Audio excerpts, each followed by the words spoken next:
All right. Where I left off, I'm Alan Ozuna, I'm the town attorney. Normally, this part of the meeting would be handled by the presiding officer of this body, but, yeah, unfortunately couldn't be here tonight. So we're still gonna go through the meeting, and all the agenda items that we have. We're not gonna take any action because we don't have a presiding officer capable of calling the actions. One of the things we were gonna do tonight was gonna be to elect, a vice president in order to step in the event that, the presiding officer was available. But since he's not here, we can't take that initial step. We'll take it. So otherwise, we're gonna discuss all the things that we had intended to discuss. We're just not gonna take any action. So, and Randy and I will just sort of run us through the agenda, not have presiding officer, but just manager. So, It is just a committee. yes, yeah. And we're gonna talk a little bit about that, on one of the items. So the first order of business after that, semi-call to order, will be the pledge of allegiance.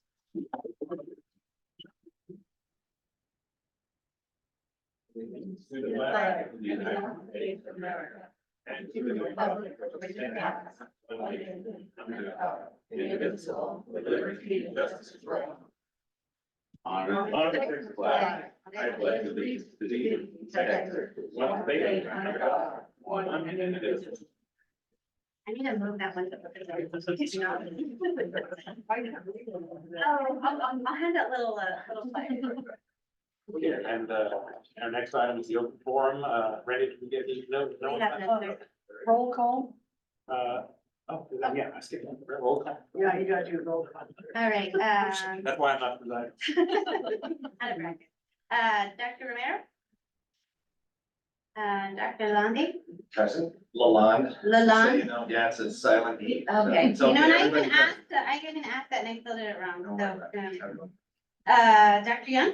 Here. Ms. Robinson? Here. Mr. Alexander? Here. Mark? Here. Ms. West? And, we didn't have any speakers to the open forum, so, As board members, are we allowed to speak during open forum? yes. Great. If you don't mind. But, I think we'll go ahead and allow this time. Normally what we do, the process is to have, speakers fill out a form, and sort of outlines what they want to talk about. But, Okay, great. I promise it won't be long. I just wanted to You've got 3 minutes. thank my fellow committee members for being here. This is an important project. I want to thank, there was a group that got together. We all know why we're here, right? When that clinic closed, that group kind of got everybody together. I can't remember all the names. Don Hayden, Ralston Creswell, Natalie Reed. I want to thank them for their passion for helping make this happen. I want to thank the mayor for Mr. Carter, and I want to thank all of our other board, council members who took it seriously and made something like this happen. And I hope we can take the passion that kind of got us all here, and now we can use our reason and logic to see where we can go. You know, that's really my hope for the board, and I just wanted to thank those people. I thought they needed to be named out loud for what they've done to make this happen. I feel real responsibility for the city, and I know everybody up here does, to see that we make this worthwhile endeavor for everybody. So thanks all of you, and thank you, Sir Jim. So you'll notice that the agenda is organized very similarly to the way that the town council meetings are organized. We have a list of new business items. First one that we're talking about here tonight is going to be, but what I recommended, we call the organizational meeting. Under this item, we have discussion and information regarding the scope and authority of the primary care clinic. I wanted to address the board about that because as pointed out by Dr. Lalonde, we're an advisory board to the council. Everyone was appointed by the town council. Under the state law that governs governmental entities, there are obligations that fall on governmental entities, and then a different set of obligations that fall on advisory. Since we're just an advisory board that was created at the discretion of a governing body, this body doesn't have the authority to say pass an ordinance or issue a fine or conduct an investigation or anything that the full city council would have the authority. The extent of this body's authority is to consider the items under our remit, which is the consideration of primary care clinic for the town of Buena Vista. And then, make recommendations to the council for its consideration at one of its. So are there limits to, that's like on fact finding, and we talk to people outside of the committee and maybe other people at clinics? Or what can we do? What are the limits? Yeah, you certainly can, and there aren't really any limit. In fact, you're probably freer to do those kinds of things since you're not officially on the governing body and you're merely on advisory. Because basically you're just talking to these people as a citizen and then conducting this fact finding, this information gathering as a citizen. So you're as free to talk to any member of the public or any outside the community that might contribute to the subject matter, as you would be if you just were to. And then that information will come to us. We'll develop an agenda, just like we would normally would for city council or the other boards of the city, and figure out how best to present that information in some format that will be useful for this body to make some decision, recommendation. Council. And so, the subject matter before us, primary care clinic. And I think if any of you have attended, town council meetings where I talked about this before, you might have heard me mention this is typically not the kind of thing that a municipality does directly as a municipal service. But here in the Buena Vista, we happen to have had an economic development project that was incentivized by the Community Development Corporation, which is our local economic development corporation, whereby it paid financial incentive to clinic to operate as it would any other business who sought and qualified for those kind of incentives in town. It just happened to be the primary care. And so the approach that the town may take with regard to another could be the same approach. In other words, have the CDC incentivize another different clinic with some form of economic incentive, whether it's allowed to. Or it could take a hands-off approach or maybe take some steps toward inviting the clinic that then independently operates, you know, without any input or involvement with the town itself, with the town government itself, similar to the clinic on the island that we just heard open recently, where it's just a clinic that has decided to open on the island. It's not incentivized by FBI in any way. It's not beholden to FBI in any way. Any kind of involvement of the government. Or the recommendation could be that the town get in the business of directly operating. And that's something that obviously the town council would have to decide. Where the town, separate from the CDC, is going to be the one who is contracting with the entity to provide that service. Again, it's not something that you normally see. It's certainly not in the valley, probably not anywhere in Texas, because that's really not one of the areas that municipalities get into. The closest we got here is to incentivizing. So what you're saying is almost anything is at least can be on the table. Can be on the table, and then it'll, that when all of that, all your work is done in terms of fact finding, in terms of investigation, that'll result in some recommendation that's voted on by this board, carried forward to the town council. Or it's something that a recommendation that involves the involvement of CDC. Recommendation would be there. And that would be the recommendation is for the city to put up with some kind of financial arrangement. And it would have to be. And depending on the nature of it, if it was an economic development incentive, it would be CDC. If it was something the town was going to do directly, it would be using the town budget or the town council. And if it was going to be something whereby we just sort of made the invitation to some entity to operate here and with no involvement with the town, it would be. It's just an opinion, right? Hey, we all got together, we looked at some stuff, and this seemed like the best cumulative idea we could come up with. Good luck, city council. That's That's the nature of an advisory body. Yeah. Because then they can take that and run with it wherever else they want. Right, and would also, that wouldn't mean that either the CDC or the town council would be prohibited from on its own working on something, et cetera. And you're not obligated in any way to follow whatever recommendations we might make. Right, because we're merely advisory in nature. We have no statutory ability to compel them. So that's the scope of the questions on. All right, we'll move on to the second item, Open Meetings Act. I wanted to mention, that, and we've already covered this, we're an advisory body. We're not a fully fledged governmental entity that has the authority to pass laws or pass ordinances and that kind of thing. And so, under the Open Meetings Act, all of the rules that govern our meeting probably do not apply to us because we're merely advisory.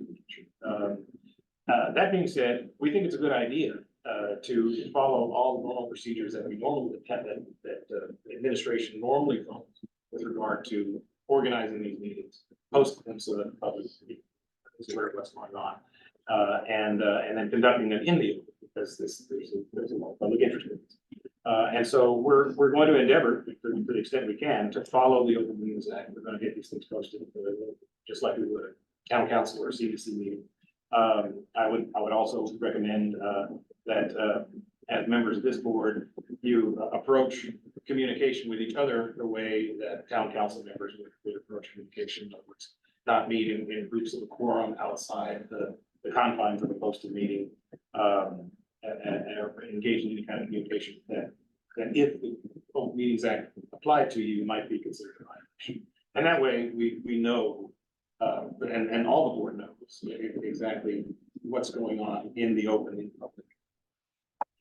Let's say if Lee and I had an interest in following the same kind of thing, we could get together if we wanted to do talk about that issue.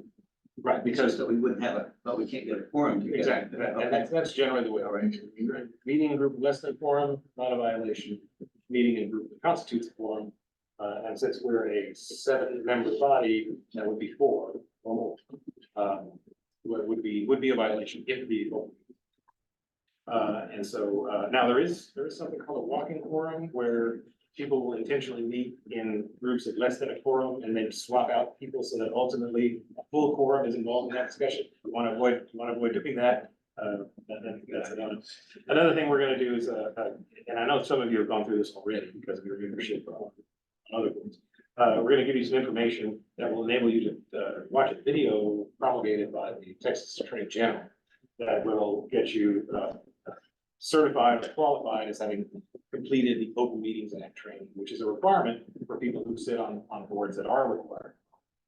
Again, I don't think that, and the reason I'm not definite as to whether or not the Open Meetings Act applies to us is because we do have a member of town council who is sitting on this, and that blurs the line.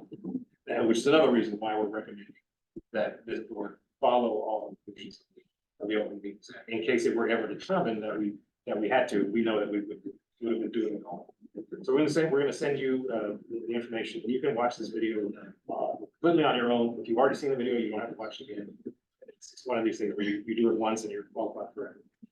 But it's also pretty informative and pretty interesting for people who are civic minded and concerned about the way government works. To sit through this video and watch it in less than about an hour, and at the end you'll get a certificate saying that you completed official training promulgated by the state of Texas.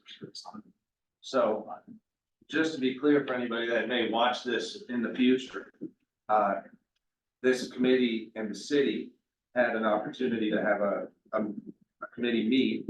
And we could have done it maybe not quite as openly, but we're actually doing it in the most open way we possibly could have. So it's the most transparent that it possibly could be, is that right? That's right. It seems so. We're applying the same level of transparency that would be legally required of the town council itself. Great. I just think that's important for us all to know. The other day I heard somebody say, called a council meeting, a closed door meeting because it was behind that closed door. And I think they make it very clear, like, no, this is 100% open and we welcome anybody to come listen to all our wisdom and faux pas as we go through this process. So, good, thank you. Okay, The next item was supposed to be our election of a board vice chair, but we're gonna skip that since we don't have anyone capable of calling the vote on that. The next item is meeting dates, and this is gonna be, I'll have Randy handle the logistics of how. Yes. how we're gonna organize So it. typically, just for scheduling purposes, I mean, this is the first one that I've been here since we've created it, but it's, first Monday, the town council is the second Tuesday, so, instead of just sort of picking for everyone now that we're here, we can kind of see if there's what everyone would like to do, if somebody has a hard no, the only thing, like we already have, commitments for the, first and third Wednesdays, we have court, so we can't hold meetings, or it's not as easy to hold meetings, we have the town council, so we can pick a date that we don't already have something and plug you guys in, so that we can just schedule out, so if it's the fourth Thursday, then you guys all know, and you can, and plan accordingly, That sounds Is so- there a date, Randy, that would work best if we wanted to make a report to the town council on, progress on the Right, change? so the town council meets on the second Tuesday, and I have to have all agenda items, by, Wednesday, Thursday, so we have time to get it reviewed to the attorney, so I would say we would need to meet the first, well, we can't meet the first Monday, because that's the CDC's date, so we could meet the first Tuesday of the month, because then that would give it time to get for me to get it on the agenda for the town council, because the deadline for the agenda for the town council is Wednesday. So, that would be. Is that what you're asking, right? Yes, So you guys yeah, would meet- just so it makes it easier on, Right, so you don't have to wait a whole month. so we don't have to wait 3 Yes, ma'am. weeks or So, something. so yeah, to then get that would be the something first Tuesday of the So if month. we did it the first week, but not the Monday. Right, so the first, so when we couldn't do the first Monday, but it could be the first Tuesday. So the next meeting, so if we started in May, the meeting would be, May 7th. How do Thursdays work for people? I like Thursdays. The Thursday. first Tuesday, I already have 3 meetings that every first Tuesday of the month. Not Tuesdays, but I heard Thursday you we're shake your head, sir, that Thursday's a bad one for you, yeah? Depends what time you do it. Okay, what's your best time? Well, during the day doesn't work on Thursday. Does 5:30 work for 5:30, is that- everybody on Thursdays? Does that work for you? I can meet on Thursdays without any problem. Thursdays at 5:30, like today, is fine for me, if it works for you, Mark, yeah? Do we know for the ones, members that aren't here, is this a standing conflict for? I think in the evening he can be flexible. I will check with him. We'll Okay. roll with the first Thursday. I mean, if everyone's okay with that, I'm pretty I'm sure. not, I have a conflict on the first Thursday of every month. Okay, How about the fourth Thursday? Fine with that. Fourth Thursday, okay. Sorry to be so unpolitical. Well, and the first Thursday wouldn't work anyway, because that's after the deadline, our general deadline for preparation for the following Tuesday. so the fourth The Thursday. fourth Thursday would be.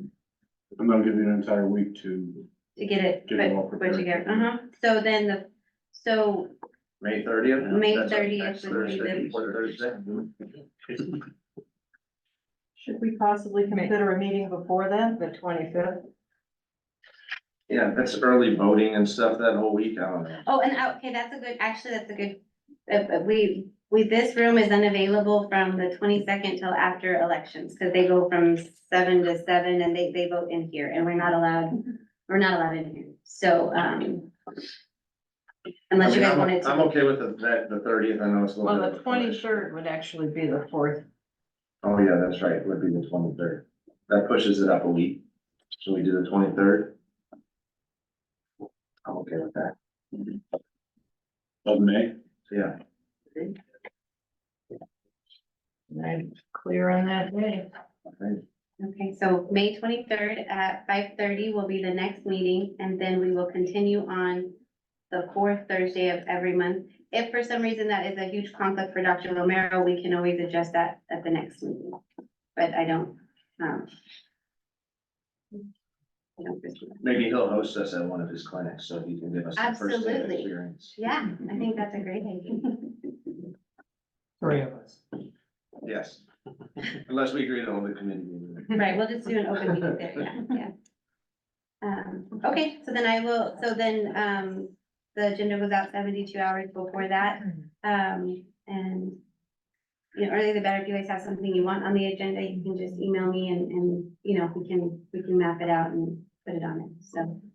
But I'd like to give, Mr. Ozuna and I about, 48 hours or so to, you know, put it in final. So, I'll send those deadlines out to you guys, so you know, I have to have an agenda item by this date, and so, we can get it finalized and out and ready to publish it.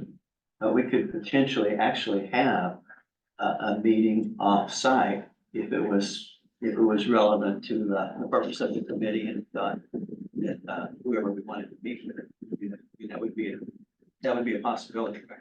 The rule on that is that wherever, the meeting of the body is going to be, it has to be accessible to the public. Okay. So if it were a place that were, and I'm not talking about size necessarily, just, it couldn't be a place that were off limits to people that required an entry fee to get into. So I think the only public meeting of a city body that we've had outside of City Hall has been at a room at the golf course. But And would it need to be within the city limits? Can we move outside the city? there's no real clear answer on that, but the prevailing thought on it is that the further away you go from the city, the That's accessible. yeah, the less accessible it's gonna be to your average citizen. So my recommendation is always, let's keep it within city limits, or, you know, if it's something that's really relevant to some city business that involves the ETJ right outside the city, sometimes that's acceptable. But yeah, I think the general rule is it's gotta be.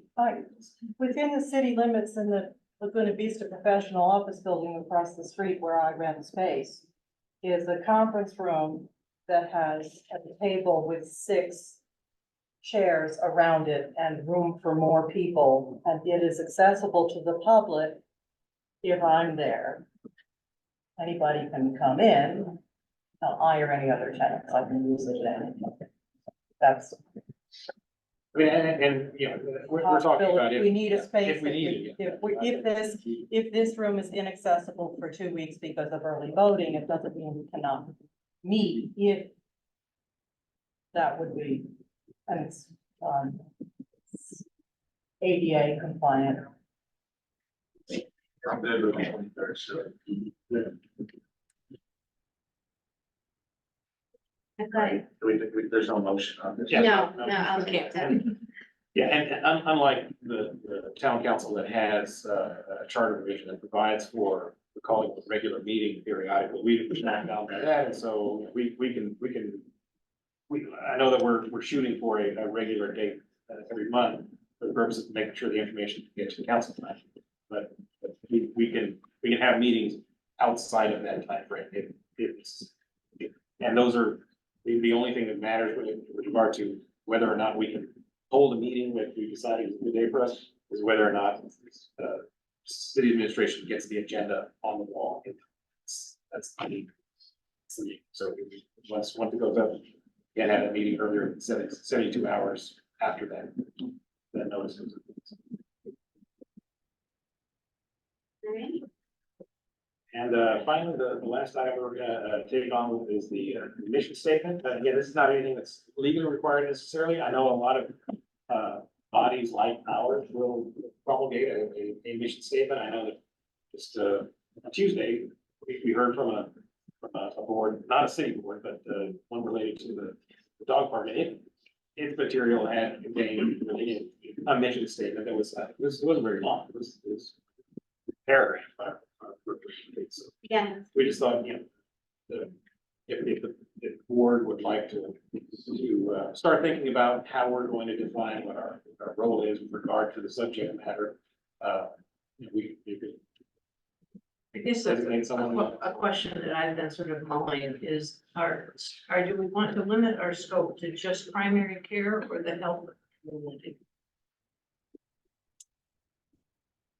Because, It's a good question.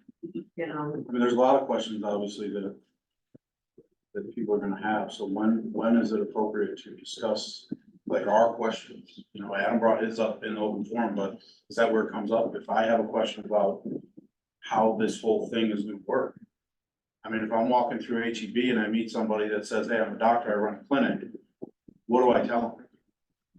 Well, you gotta show up on the 23rd, and then I gotta come to you and say, hey, this doctor wants to make a presentation, or how do we handle all of that? Because there could be 7 of us that are all scattered running in different directions, and it could get really, there could be a full plate.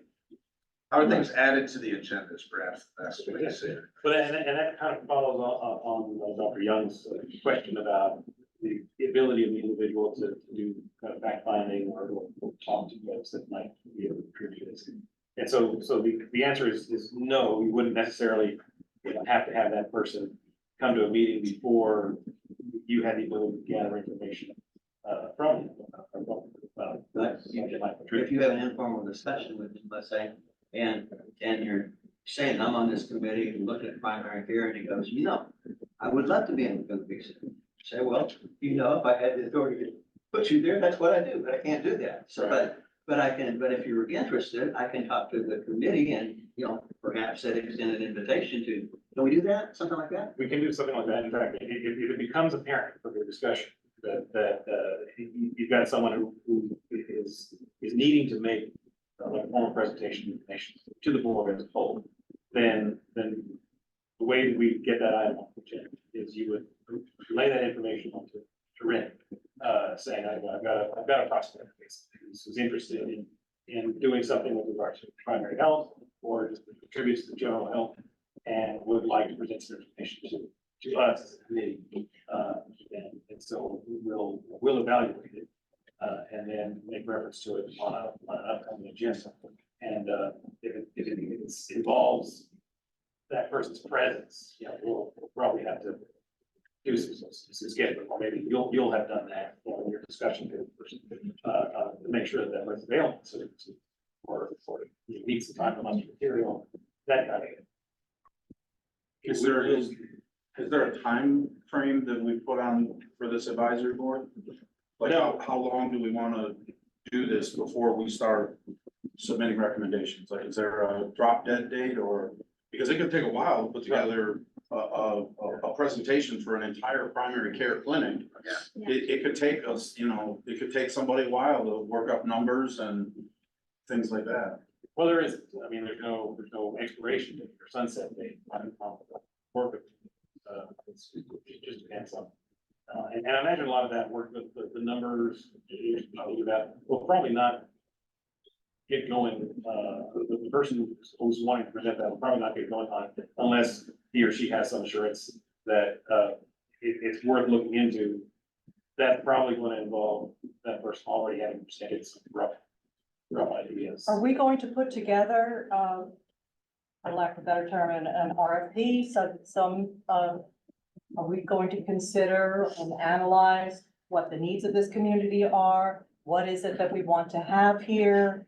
And then it seems to me it's up to us to also present to a prospect, here's what it is, here's what the population is, here's the demographics of what is is it children, is it seniors? What are our needs? How many people? Because if I were a doctor, and I've got several doctors here, wouldn't you want to know what is this place? And we had this clinic, it obviously had some issues. Do we want something exactly like that?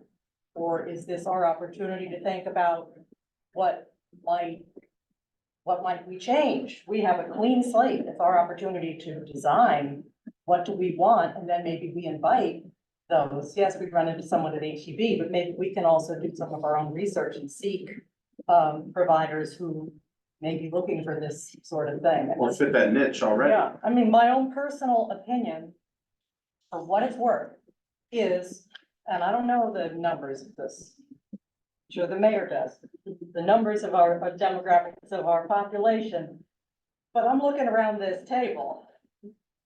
And most of us ain't all that young, okay?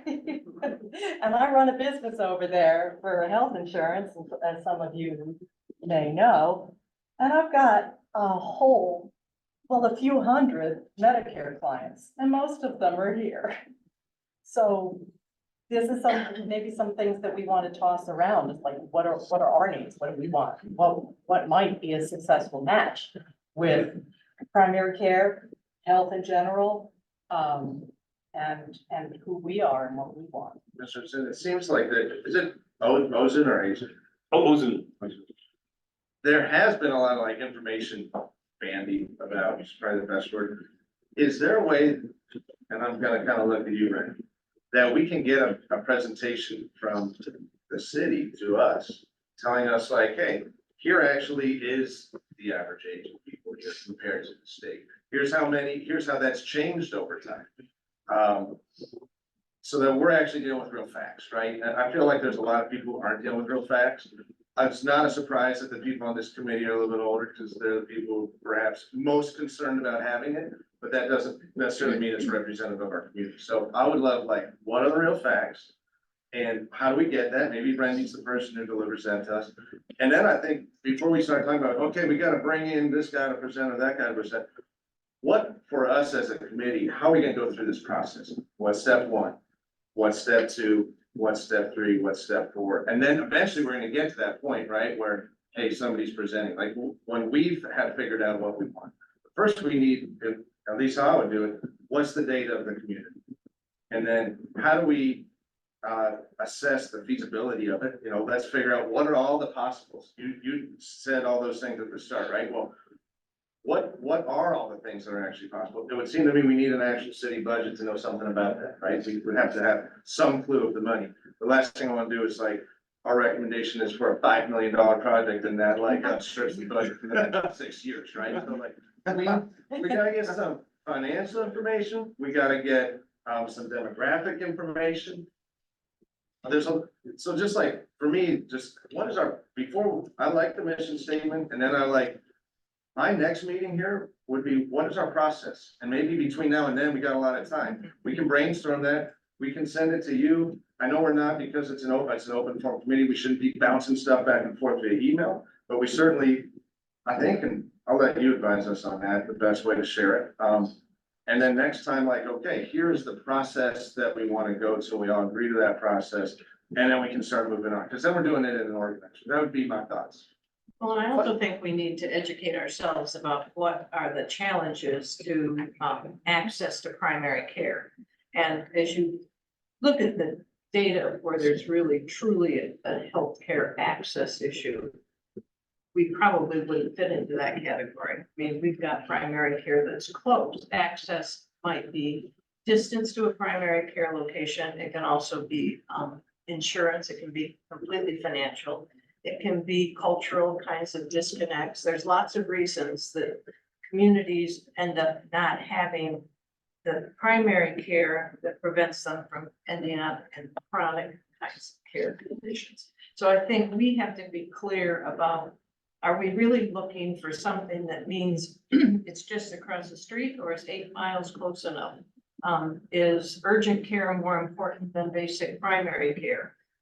You know, what are the things that we're really looking for, and how do we fit into, you know, the world of where there really is just healthcare deserts? We could not claim to be in a healthcare desert by any stretch of the imagination. So I think we need to understand how we would fit, so we're not out there thinking we're gonna have the Mayo Clinic open a branch across the street for us. You know, we have to. And what's really important, you know, having worked of opening clinics for a health system, it's financially driven.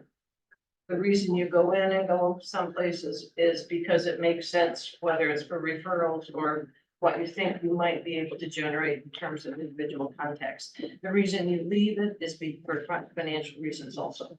I mean, it's, you know, you just have to follow the money, and that is what it comes down to. So I think we have to also be realistic about what we think is going to be best for the community. Maybe it's having monthly health fairs that do blood pressure and, you know, other kind of simple, basic things that people don't have done, or health education about why it's important to do something. I don't know. I'm just throwing that out. We need to broaden, I think. At least I'd like us to broaden it from replace a primary care clinic with another primary clinic to what's gonna be best for the health of our community. And feasible. And And, feasible. and feasible, yeah. And I'm waiting very help patiently. promote that could be a real, Follow up on what Yeah. Amy said earlier. That we're missing that in all of this conversation. I don't know if there's a community needs assessment. There's 12 people in this room. What do my neighbors want? What do they want? They might want a road fixed before they want to go down the path to have another primary care place. So I think that there should be, the city should prepare a community needs assessment to make an effort to get responses back and then see what the community wants. Because if we're going down a path to make a primary care or another type of facility, which isn't the ultimate goal or the needs of the community, we're chasing a rabbit down a hole. Well, I mean, that's pretty easy to do in like Google Sheets or anything like that. I mean, you could put a 10-question. Gotta be real careful because you can create your needs assessment, get the answer you want. Yeah. Well, one of the reasons that the town council created this committee was so that it could deal with this subject matter, present its recommendation to the council, and the council could then. I just think it should Fit it be in. part of a bigger plan. Well, I mean, if the council's gonna prioritize the recommendation coming from this council, along with everything else that all its other obligations that are, you know, that are based on things like community needs assessment or, you know, budgetary needs that are coming within the city.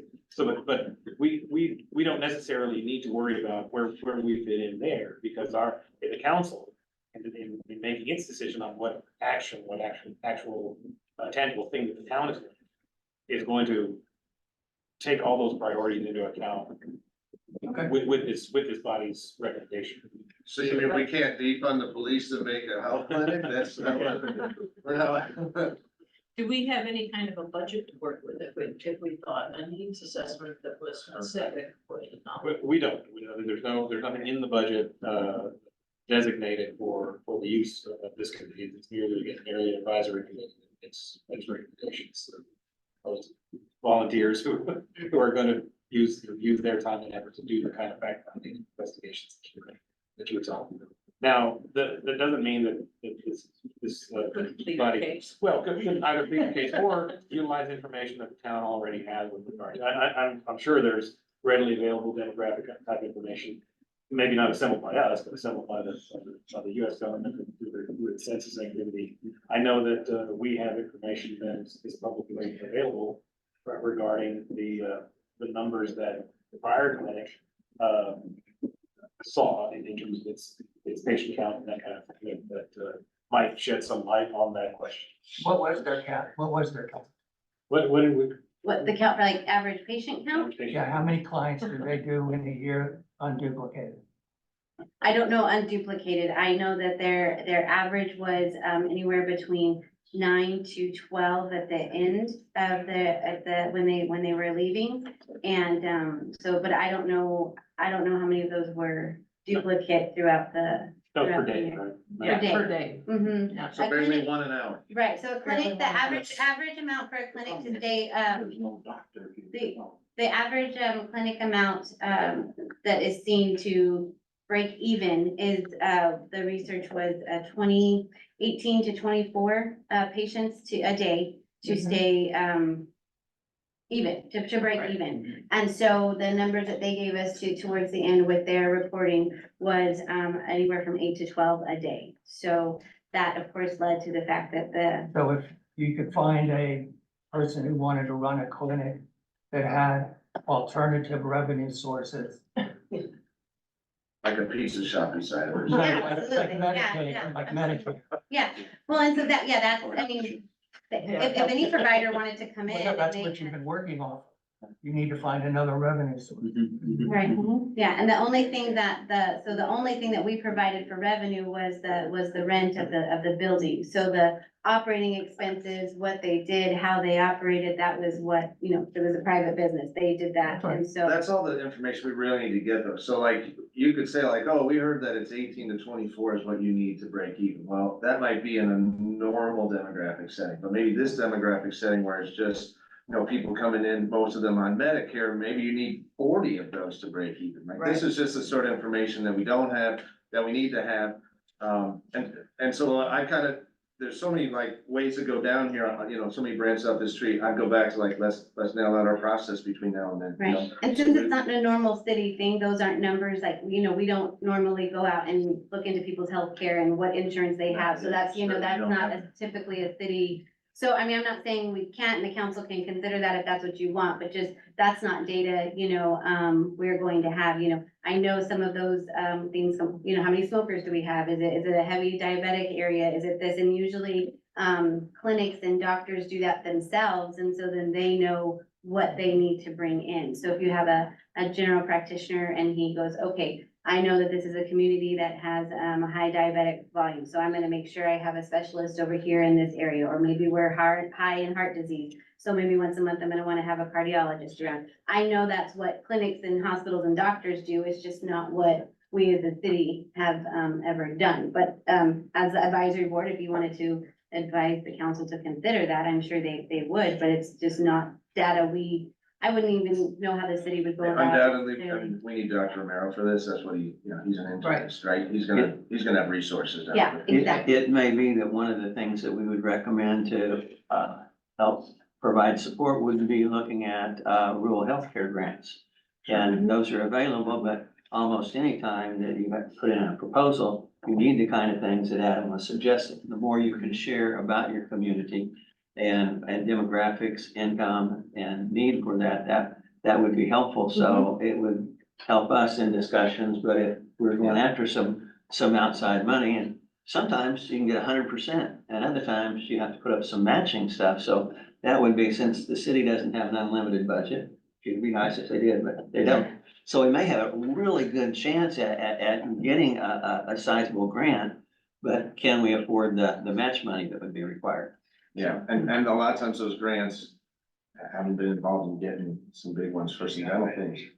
You gotta have, they're happy to give you the money up front, but they wanna know, what is your path to self-sustainability, right? And so that has to be, that's a great start, that would be, hey, we have a 10-year plan or a 5-year plan. They wouldn't have said we're on a 5-year plan, like, great, we're gonna fund this much at the start, we're gonna knock it down half next year, and then you're on your own after that. Like, so these are all the things like, yeah, let's keep looking at them, keep figuring it out. If we would qualify as rural, which I'm not. We do as far as population, and the one that I was looking at through USDA, but then it had the median income above a certain, and I didn't know where we were on it. And I'll let you know, we have a hard time, we do not have we have a very high LMI, so there's a lot of grants we get knocked out of right away. Because of our LMI, that's we get the drainage and grants over here at the old part of town, they still qualify. But nowhere on the, you take the golf course into consideration, and there's a lot of grants that we get knocked out of because we are just not, thankfully, we're not a poor community, we're all very blessed around here, so, we get knocked out of a lot of grants for the LMI. And to Adam's point, one of the things, I'm supposed to be retired, but I still work on grant projects with folks. So we're working with an outfit in Houston that provides fatherhood programs, and we do the evaluation for, well, they are working on their third 5-year grant, and we're talking, and they're in the 4th year of that. And so we're talking about funding opportunities to do that. So in general, they're doing the same kinds of things, but they have to say, okay, now what are how can you build on what you've done and do something different and a value added kind of thing? So it may well be that, yeah, they want to say sustainability. Well, our sustainability isn't quite gonna depend on you funding it, but here are some things that we're gonna do to make that attractive to you. And it's not, we're gonna do the same old thing. What we can even get into suggestions like, hey, maybe this isn't a city thing, but maybe this is a nonprofit group that is formed in the city that starts looking at stuff like that too. There's a lot of, right, like you said, you're supposed to be retired, but you're not, and look at the work you're putting in. And I sense there's more people who do it like that. So maybe ultimately that's our recommendation. Hey, as a city, we studied it. Is there anybody in the community who's passionate about this, willing to step up and help form a nonprofit? Maybe there's some sort of city nonprofit interaction, like, there's a lot of ways, so I'd love to really explore all of it. Sounds like there's a lot of good experience here, and I'd still go back to the kind of process. like- But, and you've given us the first agenda item Yeah. on our next meeting, which is Yeah. to establish that. Yeah, good, wow, and I think we gotta do some homework between now and then, because we might have 7 different processes. If everyone will email me what, their ideas and suggestions, and then I can kind of compile it all, and then I can send it out to all of you. So typically that's how I think you mentioned how you get information out. If you send it to me, and then I can send it out, or in preparation for the next agenda, I can put together, okay, all 7 of you gave me the same idea, or, kind of put it together, and I'm happy to kind of, that's what I do. I will just streamline everything for you guys, and or, provide the packet and give everybody the copies of what everyone has suggested. And so, I'm happy to, to do that. So if you have an idea and want to send it to me, and then, we can put it together. for the next meeting. We want to talk about the mission statement? We can, or you guys can, I didn't think anyone would be able to come up with it today. I just sort of wanted to plant the seed so everyone could kind of have this discussion, see what, we could come up with if anyone wanted to. I have something I've written down, just as a starting I point. think you should, like, I've written too many of these. The purpose of the committee is to explore options to enhance the health of the Laguna Vista community with opportunities that might include improved access for primary care, urgent care, and health education. Ultimately, develop recommendations to be presented to the town council. It can be words in it forever, but. or there's that. I like to That's it. things too, so. As a Unlike- general idea, as a that general works, that idea, works for me. we Does, and you develop options and we make a recommendation. So your mission statement, which by the way, I love, encompasses more than what we were first tasked with, which is this primary care Yeah. clinic advisory board. But you're talking about the health of our community, and in the end, isn't that what we really care about? I But guess that's that's what a it mission then. would be. Yes. But That that gets- would be your mission. Yeah. And it's not the primary commitment, it's to create a platform For a healthier community. for a healthy community. That's your mission. Yeah. How you do it is adding on to it. I agree with that. I actually thought the title of our committee was a little too narrow. Yeah. And I find that that's a lot more palatable, and I think, my sense is that is what the community needs, is what you just were doing. Rather than, I don't wanna have to announce like an up, down on a healthcare clinic to go in across the street, right? Cause then it's like you either win or you lose. Maybe that's not feasible, but maybe something else is, like you mentioned. So, yeah, I'm all in on your statement. Well done. Follow up there. If the goal is just to have a primary care place, I might be sitting in the wrong room. Because I don't know if that's the best thing for this community. I have extensive background in working with rural agencies to provide Medicaid and Medicare services to the community. And what you start out with isn't necessarily what you end up with. Somebody has to walk in with a business model to make that work. Yeah, that's tough. Well, like I said, Yeah. a lot of moving parts. Obviously, like, if it was successful, we'd have already had it, Right. and we've seen two fail. So I think the greatest gift we can give the community is putting our heads together and figuring out what might work, but what would, if that's not gonna work, maybe it still could. Maybe we'll get those grants and if we can find a plan, or maybe there's like, hey, this is step 1, and 10 years from now, when the growth has happened in this community, it'll be ready for something like that. I'll sit on the water district.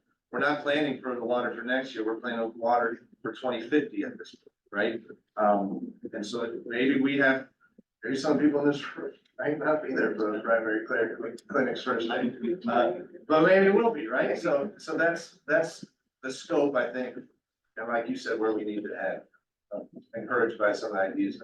I don't know how helpful it would be, but I would be interested, in the group that's opening the clinic on the island is like, okay, well, what attracted you to the island?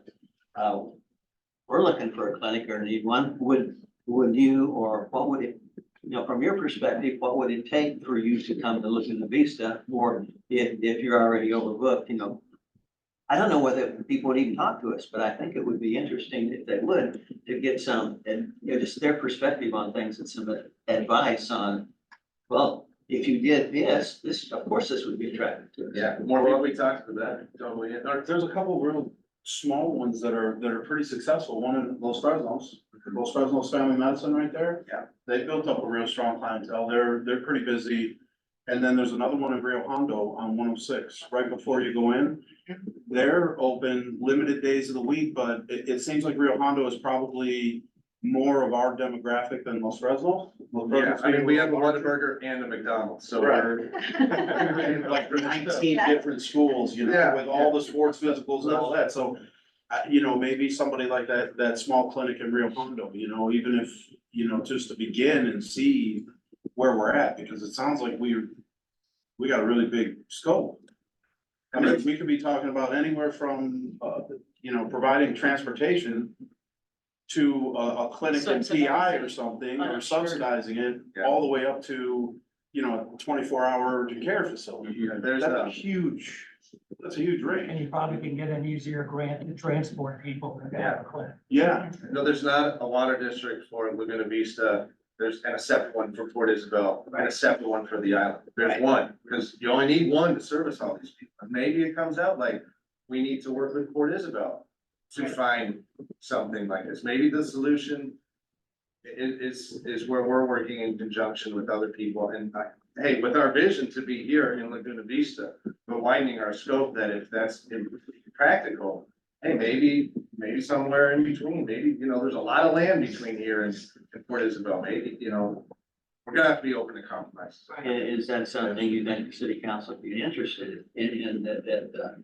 Laguna Vista partnering with other entities, whether it's a community or other agencies, maybe outside of that? Well, that's what we did before, so to speak, not a true By partnership. by UTRGV. Yeah. A similar kind of joint. somebody that can keep their overhead kind of low.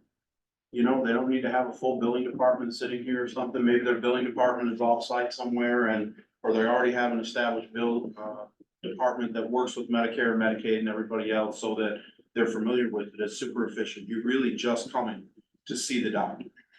You know, you, What, 2 or 3 clinics right now in Port Isabel? the Just one two. on the island, you know, I And mean, on the island? 3. maybe one of them are interested in hiring a nurse practitioner or a PA. And then that salary becomes a lot more palatable than a full staff, you know, and putting a doctor in it. I mean, UTRGV had the doctor, plus they had Goldie as an NP. I mean, I gotta think that probably carried at least $300,000 worth of salary. You know, so that's a lot over. Agreed, well, you guys are fun, but we've been here almost an hour and a half, which is 30 minutes past my ideal meeting time. So I would say, it seems like we're circling back on things, and I like to, next time on the agenda, have that mission statement that you had, and I'd be willing to vote on that and make a motion on it, and then I say, if we can put together some process work between now and then, so that next time, okay, great, we decide on our process, and then off we go, and you know, it might be slower during the summer, because I'm sure people are coming, Yeah, but travel. picking up again into the fall. I mean, it might be a year before we make a good report, but I think I would rather do a comprehensive, really well thought out plan. Is there consensus that looking at something broader than a primary care clinic is desirable, a healthier community, more kind of approach? I would hope we could have a primary care clinic as part of it, but of course, the idea is to promote the health of the community, not just to add some people over to filter. Right. I will play with the mission statement a little more. Okay, And you, all right. and you, some options and drafts. Perfect. I'm not wrong with some demographics and do some research on that. Love to touch some realtors, right? Like, they're the people who are selling the homes, and they know who's moving in here in the last. That's true. I'll put together what I Talk to can to, Jason Bumble about future. We got SpaceX, we got LNG, we got Galleryville Homes could tell us, like, you know, how it changed over the last 10 years. It's, you have more people on Medicare or less, you know. I'll talk to these clinics that we mentioned, the SBI, Rio Hondo and Los Fresnos. That'd be great. And what is well. Yeah. And for funding opportunities, funding opportunities, you'll be able to find grants that will help with the people who don't have a revenue source, right?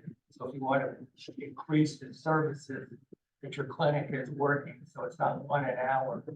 Yeah. There's other people you could have in that clinic, and granted, it might not be as good of a revenue source as Blue Cross Blue Shield, but it would be a revenue source for you to cover the marginal costs. And maybe Texas will join the other 10 holdout states that haven't expanded the Medicaid access. That would be good. It would be good. Don't bet that'll not. The last thing I think that we should just make sure that this is lasting. We don't wanna go through what we went through with UTRGV. Our mission is to make this last 10, 15, 20 years, whatever it is. I mean, me being 50, I'd like to see it around, for 20 or 25 years. So Hard to predict, but. it is, It's it's, hopeful. but, our recommendation, I think we should keep that. Aspirational, I'd like to see it that long too. And that goes along with what Adam was saying about, the growth of the community, the real estate. Sure. Who's living here I don't know how far women and men on the island are driving for Botox, but perhaps we can do a lot. There you go. I know somebody who lives in my house, who goes all the way to Brownsville, so A lot of people go to a Mexico. lot of people want to stay looking young around here. They want to live a long time, obviously, but they want to look good while they do it, so maybe there's options for supplements, like you said, other revenue sources, right? One day a week, you get somebody in there to talk with wellness services. Since we're not official, we don't need a motion to adjourn. Right, but, presiding officer, I call it, but, Thank you guys for volunteering your time. I really appreciate it. And we're gonna, as a board, we're gonna take it seriously about what you guys are doing and support you guys the best that we can. Thank you. Thank you or. guys. Come to you for money. Yeah, keep your wallet open. that's the line. Then you guys go up. Yeah, absolutely.